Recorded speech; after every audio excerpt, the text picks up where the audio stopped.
You believe you live in a meritocracy, but you're actually living in a carefully orchestrated illusion designed to keep you exactly where you are.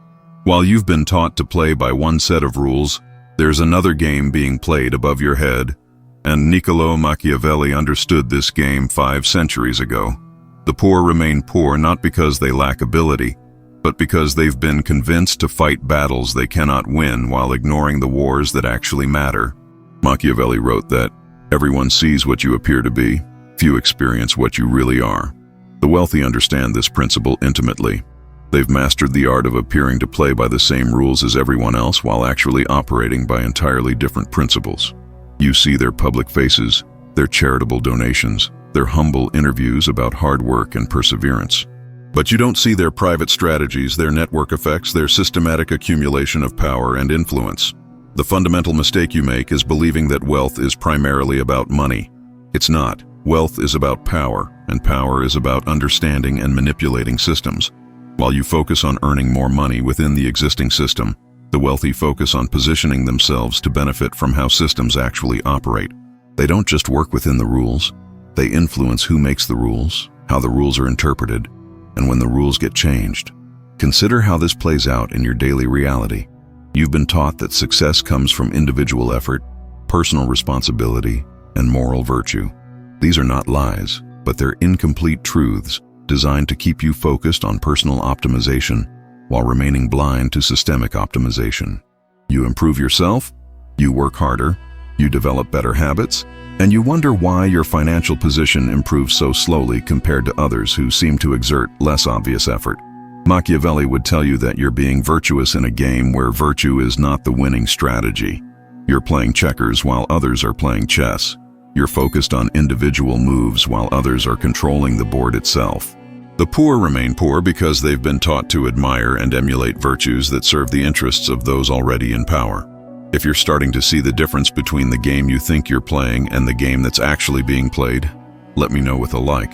Let's examine the mechanics of how this system perpetuates itself. The wealthy don't just have more money. They have access to different types of opportunities entirely. When a recession hits, you lose your job and struggle to pay bills. When a recession hits, they buy assets at discounted prices. When inflation rises, your purchasing power decreases. When inflation rises, their asset values increase. They're not just playing the same game better, they're playing a fundamentally different game. But here's what Machiavelli would find most fascinating about modern wealth inequality. The poor actively participate in maintaining the system that keeps them poor. They do this not through conscious choice, but through a sophisticated form of psychological manipulation that Machiavelli would recognize as the ultimate expression of political power. The most effective control is the kind that makes the controlled believe they are free. You've been taught to focus on consumption rather than production, on earning rather than owning, on working harder rather than working more strategically. These teachings are not accidents. They're the result of systematic conditioning designed to channel your energy in directions that serve the existing power structure, while making you feel like you're making progress toward your own goals. Watch how the system responds to different types of behavior. When you save money, interest rates are kept low, so your savings lose value to inflation.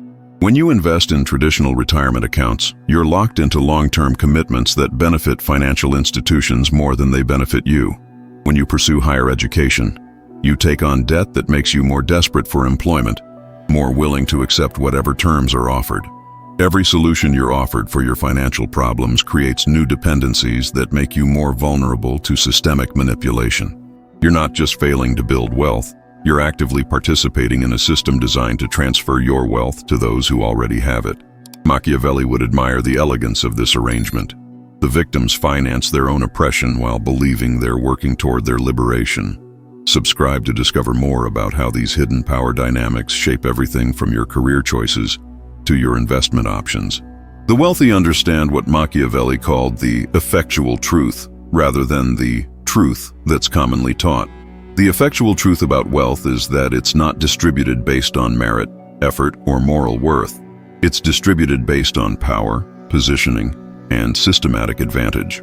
The common truth you've been taught is that wealth comes from hard work, education, and good decisions. Both can be simultaneously true, But focusing only on the common truth while ignoring the effectual truth leaves you perpetually disadvantaged. Consider how information flows in the modern economy. By the time investment opportunities, market trends, or economic changes reach your awareness through mainstream media, those with better information networks have already positioned themselves to benefit from these changes. You're not just competing with others who have more money, you're competing with others who have better information, earlier access, and more sophisticated analytical capabilities. This information asymmetry is not accidental. Machiavelli understood that knowledge is power, and those in power have every incentive to maintain information advantages. The poor remain poor partly because they make decisions based on incomplete, delayed, or deliberately misleading information. They're told that certain investments are too risky for them right before those investments become highly profitable for institutional investors. But perhaps most importantly, you've been taught to think like an employee rather than like an owner. Employee thinking focuses on trading time for money, on security over opportunity, on following instructions rather than creating systems. Owner thinking focuses on making money work for you, on calculated risks over false security, on creating systems rather than working within them. The shift from employee thinking to owner thinking is not just about starting a business. It's about understanding how ownership, leverage, and systematic positioning create wealth independently of personal effort. A person can work incredibly hard their entire life and remain poor. Another person can work less hard but more strategically and become wealthy. The difference is not moral worth or intelligence, it's understanding how the game actually works. Machiavelli wrote that, "It is better to be feared than loved, if you cannot be both." In the context of wealth building, this translates to understanding that economic power often matters more than personal likability. You've been taught to focus on being liked, being agreeable, being a team player. But notice who accumulates real economic power. Those who focus on being respected, being strategically valuable, being difficult to replace. This doesn't mean becoming cruel or dishonest. It means understanding that your economic interests are not automatically aligned with others' economic interests, and that pretending otherwise puts you at a systematic disadvantage. The wealthy understand this. They negotiate aggressively, they protect their interests strategically, and they view economic relationships as negotiations rather than friendships. Like this, if you're beginning to understand how focusing on being liked instead of being strategically valuable might be limiting your economic potential. Your relationship with debt illustrates this perfectly. You've been taught that debt is bad, that you should avoid it, that owing money makes you vulnerable. But observe how the wealthy use debt.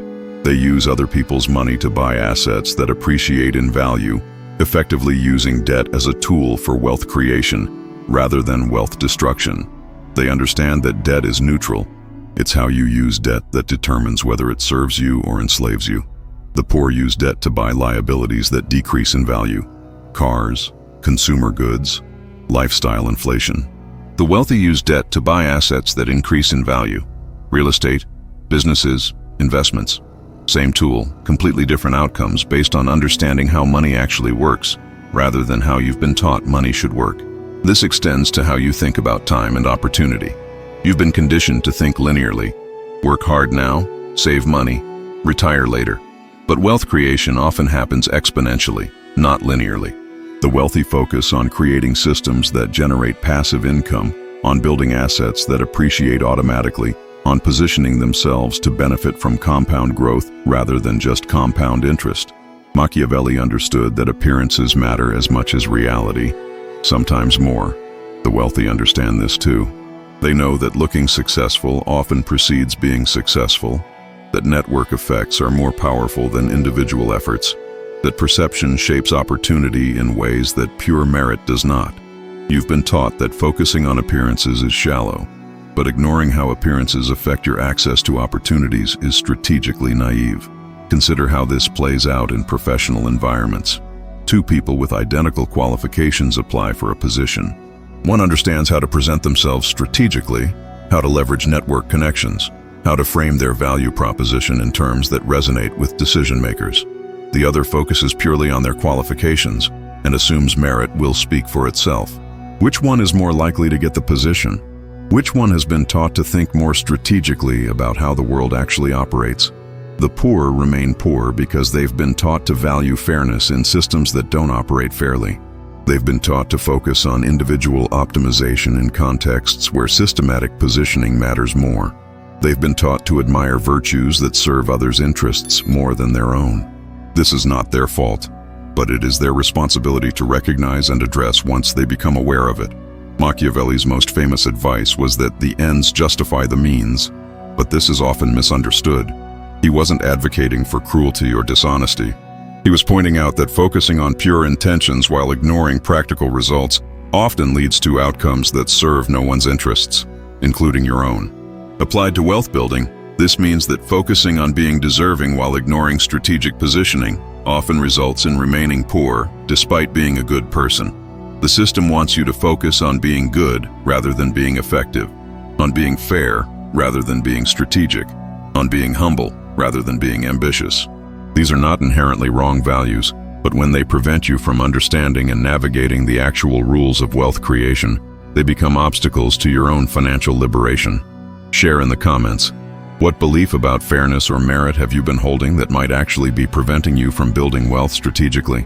The wealthy think in terms of systems, leverage, and multiplicative effects. They ask, how can I make this work for me automatically? Rather than, how hard do I need to work to make this happen? They focus on creating assets that generate income without their direct involvement, rather than just trading their time for money. They understand that the goal is not to work forever, but to work strategically until you don't have to work at all. This requires a fundamental shift in how you think about value creation. You've been taught that value comes from effort, that working harder creates more value, that time investment equals wealth creation. But observe how the most successful businesses actually create value. Through systematic processes, through technological leverage, through network effects that multiply individual efforts. The poor remain poor because they think additively, while wealth creation happens multiplicatively. They think about adding more hours, adding more effort, adding more qualifications. The wealthy think about multiplying results through better systems, better positioning, better leverage. They understand that working twice as hard might double your results, but working twice as smart might multiply your results by 10.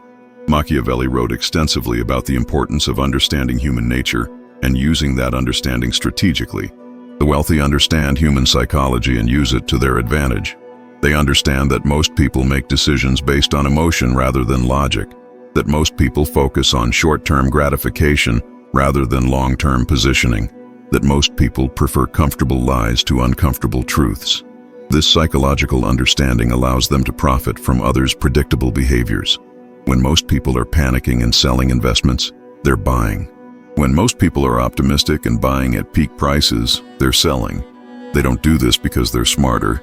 They do it because they understand that market movements are driven by human psychology, and human psychology is predictable if you study it systematically. But perhaps most importantly, the wealthy understand that wealth creation is not a solo activity. It's a systematic activity that requires understanding how to work with and through other people effectively. You've been taught to focus on self-reliance, on individual achievement, on not depending on others. But wealth creation almost always involves coordinating with others, leveraging others' capabilities, creating value through collaboration rather than just individual effort. This doesn't mean manipulating or exploiting others. It means understanding that mutual benefit is more powerful than individual effort, that systematic cooperation creates more wealth than competitive individualism, that building networks and relationships is often more valuable than building skills and qualifications. The poor often have an adversarial relationship with money and wealth creation. They see it as something they have to fight for, something they have to earn through suffering, something that requires sacrificing other values. The wealthy have a collaborative relationship with money. They see it as a tool that amplifies their capabilities, as a system they can learn to navigate effectively, as something that serves their larger goals rather than defining their identity.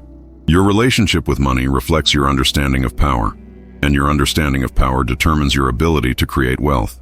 If you see power as corrupt, you'll avoid accumulating it even when doing so serves your legitimate interests.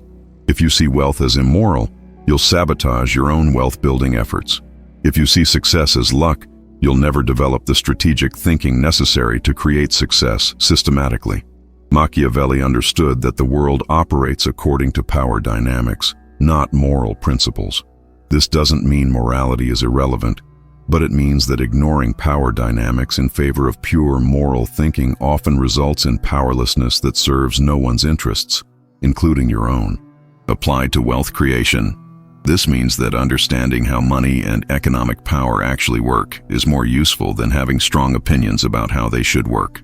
The transformation begins when you stop thinking like a victim of economic circumstances and start thinking like a student of economic systems. Instead of asking, "Why is this unfair?" you start asking, "How does this actually work?" Instead of focusing on what others have that you don't, you focus on understanding how they got it and whether those strategies are available to you. This shift in thinking changes everything. Suddenly you're not fighting against the system. You're learning to navigate it effectively. You're not waiting for external circumstances to change. You're positioning yourself to benefit from circumstances as they actually exist. You're not hoping for fairness. You're creating systematic advantages that don't depend on fairness. The poor remain poor because they focus on earning money rather than building wealth, on working harder rather than positioning better, on individual virtue rather than systematic understanding. They play the game they were taught to play rather than the game that actually determines outcomes. They focus on being deserving rather than being strategic, on being good rather than being effective.